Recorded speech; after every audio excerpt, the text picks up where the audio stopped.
જય શ્રી કૃષ્ણ ફ્રેન્ડ. કે એટલું જ કહેવા માંગીશ કે સોશિયલ મીડિયાની તાકાત કેવડી છે એ હું તમને ટૂંકમાં માહિતી આપી દઉં. કે રાજુ કલાકાર કે જેને તમે બધાએ વિડીયો જોયો છે, તમે જ્યારે સ્ક્રોલિંગ કરતા હોય ત્યારે એનો વિડીયો ચોક્કસથી રાજુ કલાકાર કે જેને અત્યારે આખા ભારતમાં એને ઓળખે છે. કહેવાનો મિનિંગ કે એ જ કે સોશિયલ મીડિયાની તાકાત કેવડી છે કે અને એનો મિત્ર એનો વિડીયો ઉતારે છે અને સોશિયલ મીડિયામાં મૂકે છે. એ વિડીયો રાતોરાત વાયરલ થાય છે અને એક રાજુ કલાકાર જે આપણે કહીએ છીએ અને એક નવી ઓળખ મળે છે. તો જો રાજુ કલાકાર જો વિડીયો પોતે તો નહોતો મૂક્યો, પણ જો એના મિત્રએ મૂક્યો તેને ઓળખ મળી. કહેવાનું મિનિંગ એ છે કે સોશિયલ મીડિયાની તાકાત કેવડી છે, એમાંથી તમે ઇન્કમ કરી શકો છો.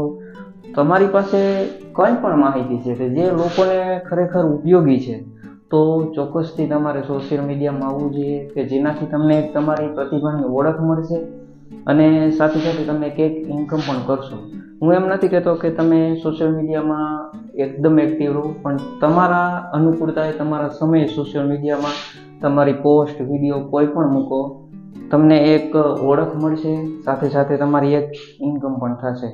અને અત્યારે બેસ્ટ સોશિયલ મીડિયામાં વિડીયો મૂકવા માટે ફેસબુક બેસ્ટ છે, કારણ કે અત્યારે એનો એવો ક્રાઇટેરિયા નથી કે જેમાં તમારે એટલી મિનિટ કે એટલો ટાઈમ કે અમુક ટૂલ છે તમને મળી જાય એટલે તમારું ફેસબુકમાં વિડીયો મૂકો અને તમને ઇન્કમ થાય છે.